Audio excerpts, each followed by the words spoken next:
Hey, everybody. Mark and I have over 20 years of experience as therapists and as addicts in long-term successful recovery.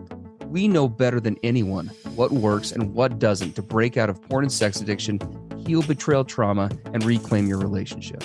And we've poured all of our personal and professional recovery and healing experience into a first-of-its-kind program for addicts, spouses, and couples. We call it Dare to Connect.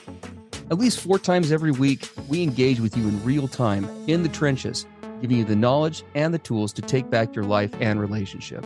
Whatever else you've done on your journey for healing and recovery, you've never done anything like this. Mark and I, we've made all the mistakes, so you don't have to. Don't reinvent the wheel. We all know tomorrow never comes. Look, don't wait one more day to change. Claim your free 2-week trial today at daretoconnectnow.com.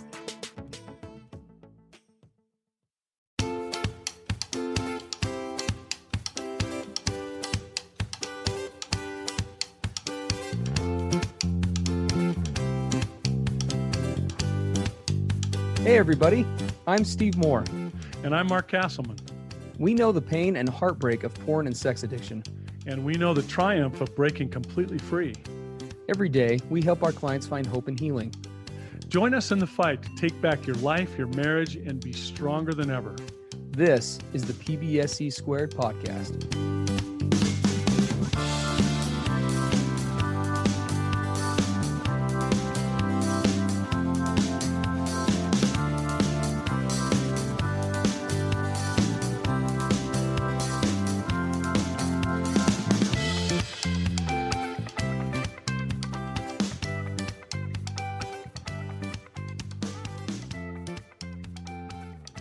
Hey, everybody. It's Steve and Mark here. It's good to be with you guys today on this fine, I guess it's Monday. You guys won't get this till Tuesday afternoon. Wanted to continue our podcast topic from last week. And we'd recommend that you go back and listen to that first podcast before you listen to this one. Last week, we covered kind of an overview of surrender, went through Mark's process that he uses in his clinic for that. I went through mine, and they're pretty similar. And today we're gonna basically just walk you through that process that we covered in depth last week through 3 different scenarios today. One for addicts, one for spouses, and then dealing with some of the difficult world challenges that we're all facing on a global level right now. So we're going to use these processes, like I said, to walk you through those, and that'll be basically the substance of the podcast. So if it's going to make sense, you're going to want to listen to that episode 12 first. And I believe it was called, let's see, Mark, How to Practice the Art of Surrender in a Scary World, or something along those lines. That was it. Okay, perfect. And we're going to try to keep this podcast 30 minutes or less, which is very difficult for us. Oh, no, not at all. And so if we're pushing this along, going at a really quick pace, you'll know that's why we're doing it. Because come, death or whatever comes next, we are going to finish this in 30 minutes or less. Yes. So forgive us if there's some auctioneer-esque speed to today. So we can, who needs to surrender? I got to surrender. Who needs to surrender? We're not going to do that today. All right. So let's, we'll go and kick it off. So just a quick recap on last week. The process that we're going to be walking through this week is that kind of 4-step process that I use in my clinic with my clients. And if you recall, there were 4 of them. It was, first one's recognition. Second one's acknowledgement. Third is surrender. And the 4 is replacement. Anytime you're going to be going through and doing a surrender, it's important to take the first 2 steps. If you notice in that process, the actual surrender itself isn't until number 3. And the big reason for that is oftentimes I will have clients and even myself, I've made the mistake many times of trying to surrender or give something away to my higher power that I don't want to get rid of. I'm trying to kind of force it. And in my experience, those triggers or those issues or those whatever that come up that I need to get rid of tend to be kind of like boomerang triggers. They just kind of go, I'll give them away for a little bit and then I want to hang on to them. And so going through those first couple of steps is what puts us in a place to surrender. And then we'll walk you through how to replace that with something different. So first scenario that we're going to talk about is I'm going to use a real world scenario. Mark and I are both going to use one from our addiction days. So everybody put on your vulnerability hats because we're going to be kind of jumping into the crazy world of Mark and Steve's old brains. So the scenario that I decided to pick, and I sadly have many to choose from, happened probably 3, maybe 4 years ago in recovery. I can't remember exactly how long ago. I was actually at the grocery store, and I was in the checkout line, and there was an attractive woman who was checking out groceries and everything, and she was just really friendly, far more than the typical. Was asking lots of questions about what was going on with me and my life, what I did, and anyway, just was a very it was a nice interaction. And I'm not sure why my brain was in this headspace that day. I can't remember. It's been some time. But for whatever reason, my brain instantly just found itself wanting to go to lust and objectification and interpreting, that friendliness or that kindness as, oh, she must be flirting with me. And, then your brain really quick, as we've talked about on here before, can go really quick down that fantasy rabbit hole. And I found that process starting to happen for me, which isn't terribly common these days and wasn't common then either. And that's the reason why it sticks out in my mind. And so I'm going to kind of walk you through what I did in order to get myself in a good headspace, because it didn't take more than a couple of minutes before I just found myself really starting to struggle with being focused on other positive things. So I had to actually walk myself through this recognition process. Now, recognition sounds self-explanatory, but how that basically looked is I had to vocalize to myself. In fact, I think I went and wrote it down, which we're going to talk about different ways you can do this at the end of the podcast today. But I wrote it down and I basically said, for the recognition piece, how would I say this? I need to own the fact that I am an addict and that I am in recovery, but that I am vulnerable to triggers when they come up, and that this thing is something that I need to get rid of. Again, sounds kind of self-explanatory, but that vocalizing can be a really important part of the process. Then I had to move immediately into acknowledgement, and I had to say, which to me is what I call playing the tape forward. So I had to move from recognition into the fact that I know that if I keep hanging on to this trigger, right, if I keep allowing to give it space in my mind, if I keep entertaining it as a way to escape, it's only going to escalate, and at some point could lead to a relapse or some form of acting out. But at the very least, is going to completely disconnect me from myself, from my higher power, from the people around me. And so I had to walk myself through that process and play that tape forward that, if I continue on down this road, because I've done it a million times before, this is what's going to happen. And then I moved into the actual surrender piece, which is where I'm giving over that stuff to my higher power. So how that basically looks is, God, I can't handle this trigger, this temptation alone. I know that from years of experience, but I know that you have the power to help me with it, and that even though I am weak in this area all on my own, that you're strong enough to take it. So I want to give this trigger away to you, because I cannot afford to have this in my life because of the consequences it'll bring. So let me give this to you, and please take this from me.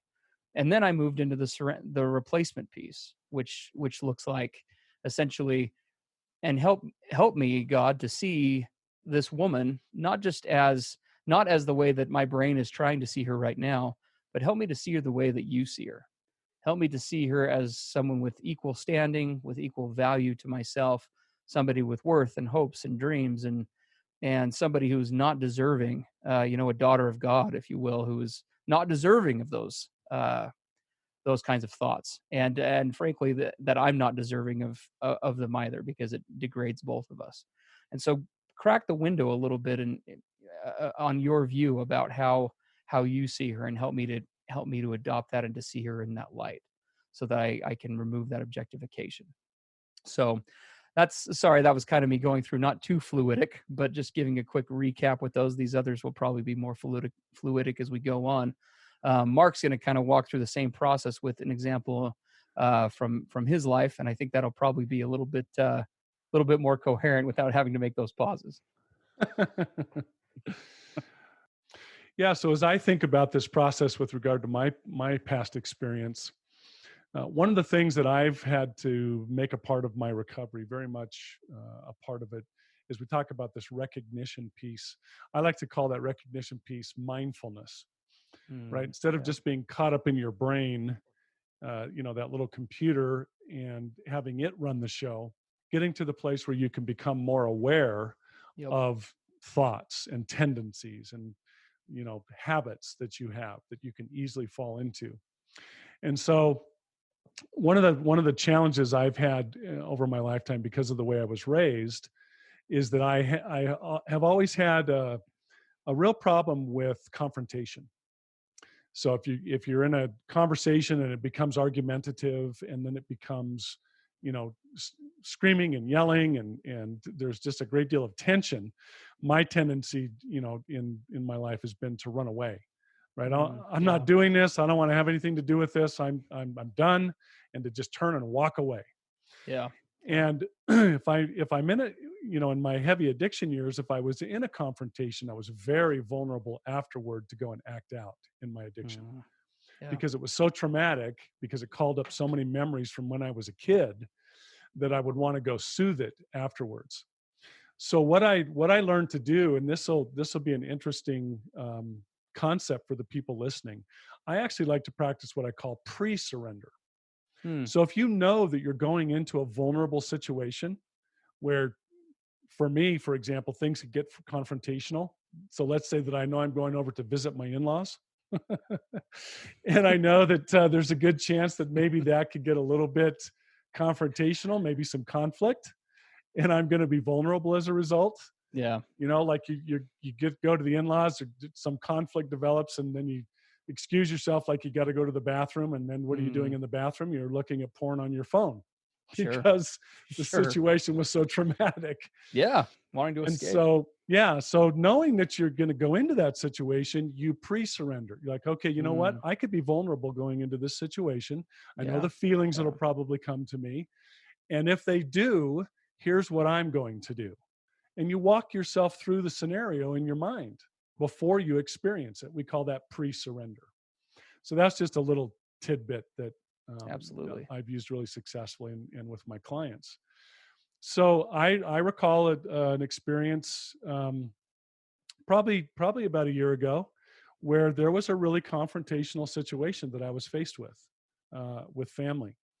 And I knew from my past that I was going to be vulnerable. Even in well-advanced recovery, you still have vulnerability to your brain running back to old ways to self-soothe and medicate. So in that scenario, I could feel the tension, right? The cortisol, the adrenaline rising within me, and, kind of stepping back from my brain and going, oh man, here it comes. And so there's the recognition, and then acknowledging, if I let this continue, if I just let this anger and this discomfort keep going, I'm going to be in a bad spot. Absolutely. And so getting to that place of recognition or mindfulness, right? I'm kind of watching my thoughts now, watching my feelings, observing them. And then the surrender process, God, there's a part of my brain that wants to just run and hide from this and go medicate. But I'm going to give that option away. I'm giving that, doing it my way, my brain's way. I'm giving that to you in this moment. That's off the table. Here you go. So now I'm just pausing and I'm sitting there with no solution. The discomfort's still there. The feelings are still there, but what am I going to do? What am I going to do with this? And that's where, in my process, you call it replacement. I then ask my higher power, God, say, okay, that's off the table, God. What do I need in this moment? What would help me most? And in my experience, nearly always something will come to me. And in that experience, about a year ago, something came to me that I could interject into that conversation that actually calmed things down. Yeah. Everybody kind of got peaceful, and they're like, oh yeah, I don't know. I think it was something humorous that I was able to say, which was unusual for me to go to that place of being calm and humorous when I'm freaking out inside because conflict is there. So it's a great example of our higher power, of God stepping in and giving us something that we couldn't think of on our own. But I could never have had that occur to me had I not first surrendered my way, my old way, right? The way of running to medicate or soothe. So that's kind of my example of how that works with surrender in the moment.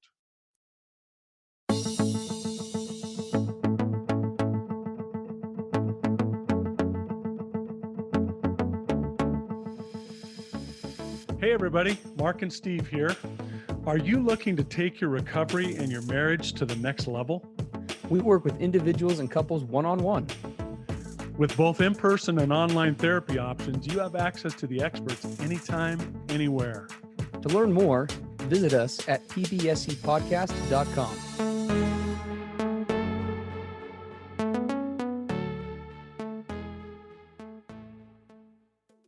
No, I love that. I love that, and I like that addition to the end. I mean, there's, as you guys can tell, so there are a lot of commonalities between the way Mark and I do it. In many ways, they're actually identical.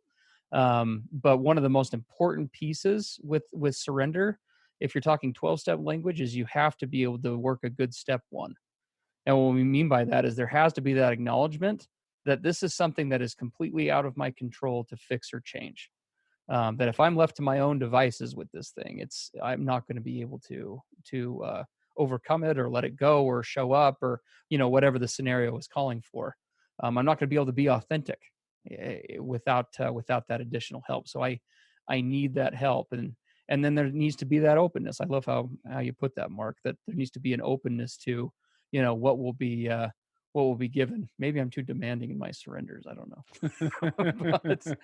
but I think both can be really, really helpful.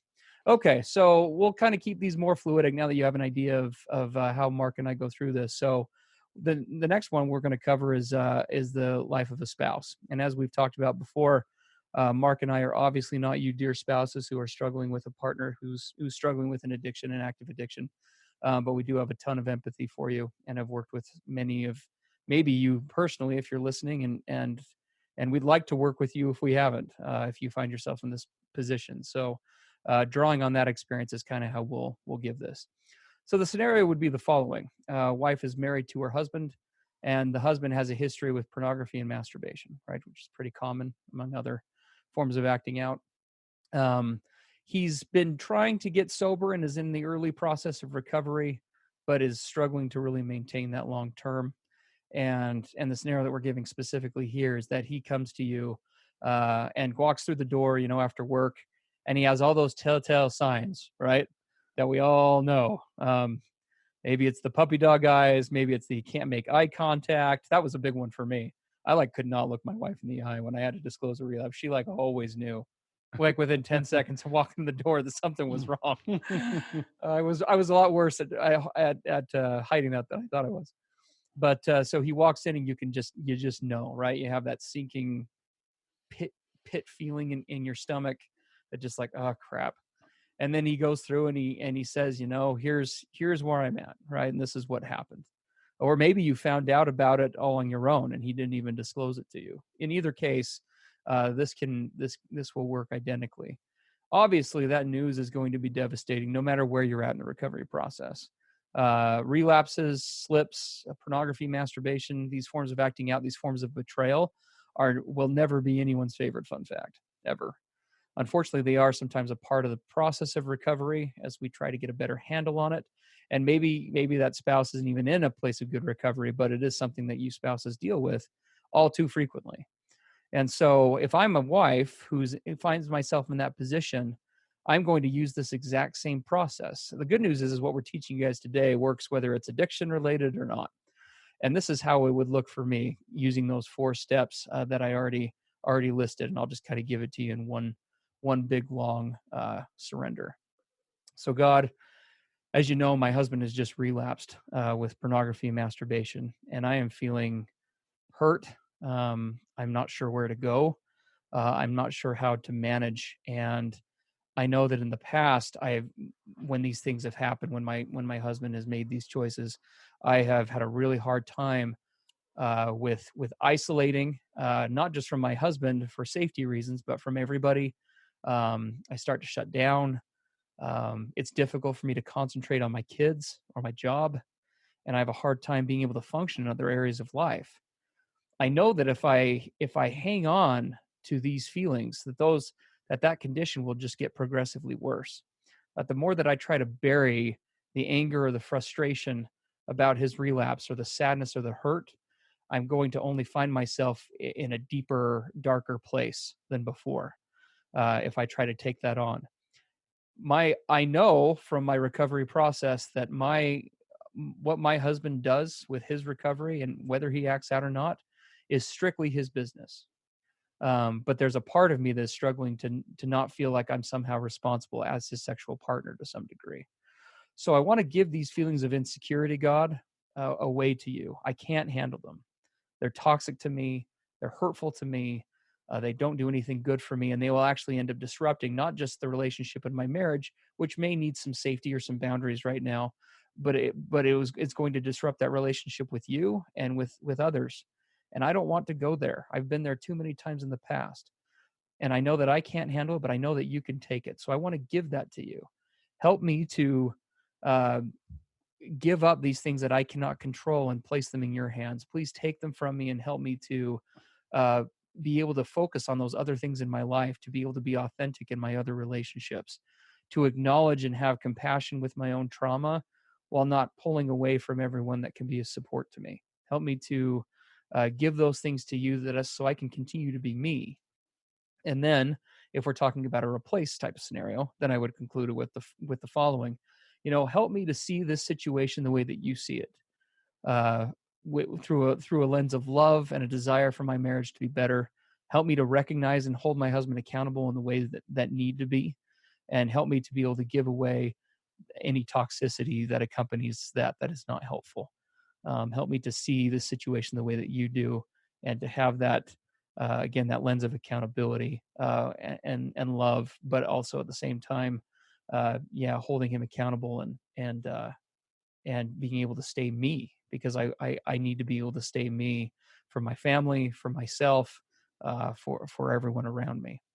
So that's how it would look if you were talking about more along the lines of seeking direction. Mark could probably do this better than I do, but the seeking would just be a little bit different from that, right? Help me to, you know, help me to know how to best handle this situation, right? Help me to have tact, help me to know what boundaries I need to hold. Give me an idea of your will for me and for my marriage and for my husband in this situation, and help me to see the situation from that perspective. So, Yeah, and I would just add, it's incredibly difficult when you're hit with that situation where your husband's relapsed and now you're feeling all these emotions. This emotional tidal wave washes over you, yes, and it's so difficult to pull yourself together to practice surrender, because your survival fight or flight brain wants to do something entirely different than surrender. It's absolutely. already got the whole thing mapped out, right? Yes. And I think the really critical thing for me to try and communicate to spouses is you're not alone in this process.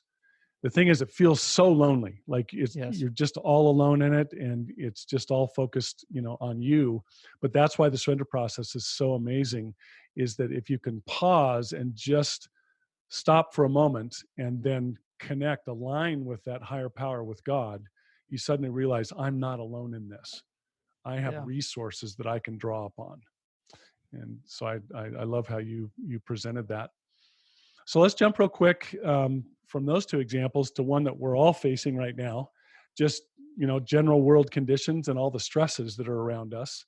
Yeah. And how Yeah. does the surrender process apply there? I actually had an experience yesterday with regard to this surrender process, and my brain was saying to me, Mark, check the news, check the news. You got to check the news. What's been happening? What's been happening? Hmm. And if a lot of people out there are like me, you're checking the news like every 30 minutes, right? Yeah. Or every hour on the hour, I've got to check the news. And the problem is, since I've been doing that, for several weeks, it's started to take its toll.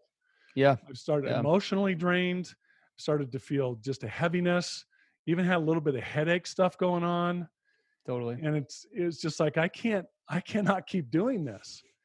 And so yesterday, when the little voice came, hey, I wonder what's going on in the news. You need to go check it. And I recognized that, for what it was, just my little survival, brain doing its thing.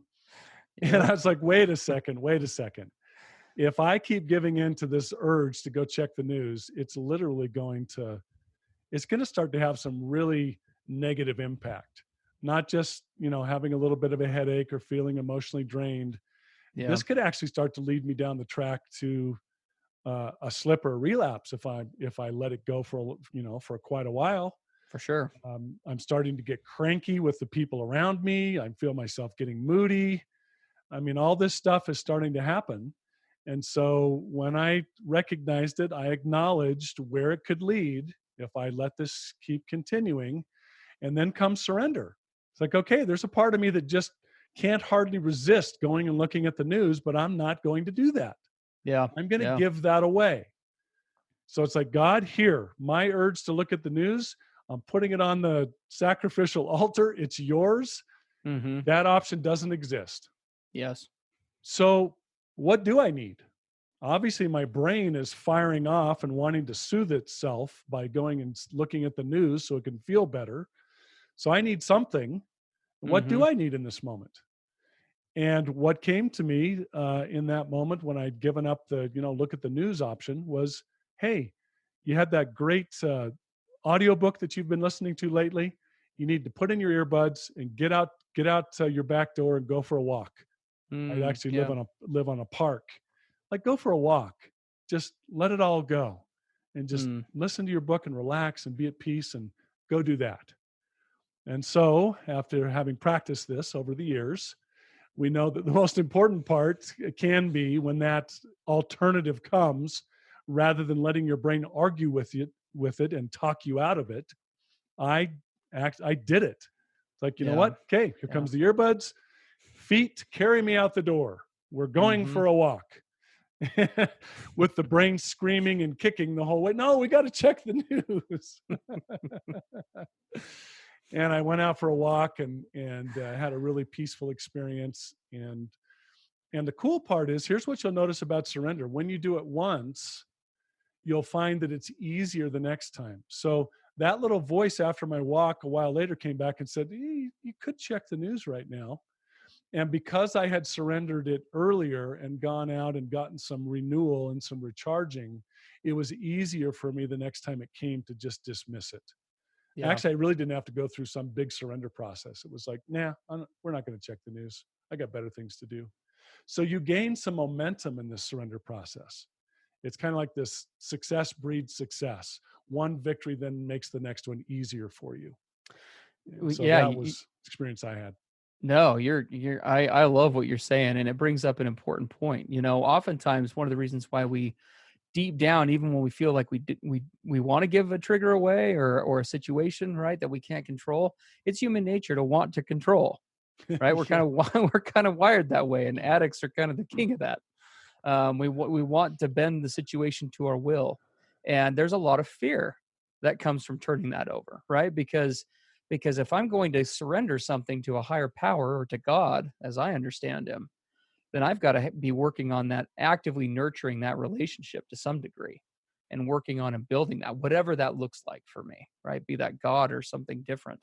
Um, but when you're looking at these real world scenarios, I think and I know that with a lot of the spouses, Mark, that you and I work with, this is common too. Sometimes the way that we try to find safety is in all the details, right? Finding out every little bit of information that we can.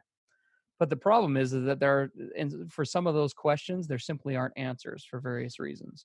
In the case of what you're talking about right now, you turn on the news and you can see the exact same event, and there's like 6 different political and socioeconomic takes on everything from statistics and numbers to everything else. And so, in a world where you're getting constantly conflicting information, it becomes especially apparent that information is power. Knowledge is power, and it's important for all of us to be aware, generally speaking, what craziness is going on in the world today with this coronavirus and the economy and everything else that's going on. But at the same time, there always has to be that recognition that will only take you to a certain level of safety. At the end of the day, where the real safety and serenity, that I call it, that you and I call it, where that really comes from is from this recognition of, I know that I can't, but God can. And today I'm going to choose to let Him. Yeah. Right. And It's what we so, talked about last week. You go from me to we. yep. If it all depends on me, then in my brain's way, that's going to lead to a certain outcome every time. But if I can shift out of that me to we, Mm-hmm. then it adds power that I didn't have. It magnifies and multiplies me in ways that aren't possible if I'm by myself. Yeah.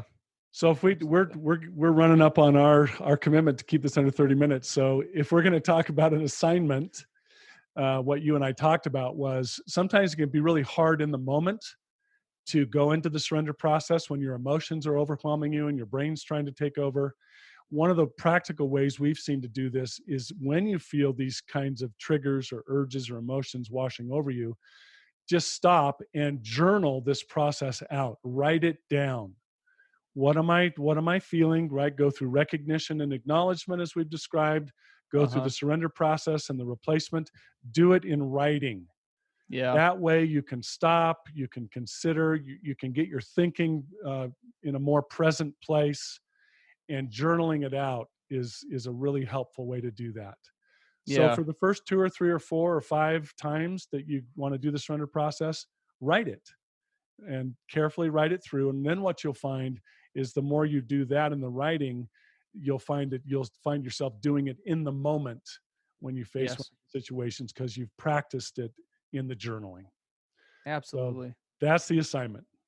Awesome. I love it. And the writing, we've talked about writing many times before. You're accessing a different part of your brain neurologically when you write instead of just talking. I've also found that for me, my thoughts tend to be much less scatterbrained and much more organized when I lay it out in kind of writing form, which like Mark, you're saying, is a huge tool in terms of developing this to the point where it starts to become automatic, starts to become subconscious, starts to be something that you're having to do less, deliberately and more so kind of with that automatic response. So Yeah. I think we did it. We keep it under. I think we did Pretty close. pretty dang All close. right, everybody. All right, be Happy safe. surrendering and journaling. We'll talk to you next Absolutely. week.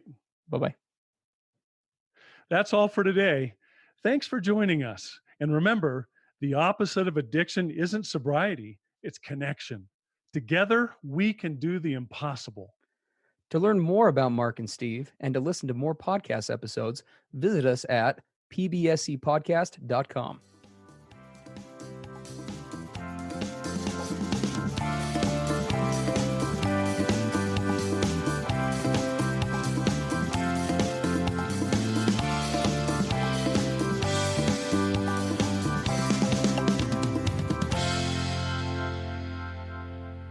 Everything expressed on the PBSC podcast are the opinions of the hosts and the participants and is for informational and educational purposes only.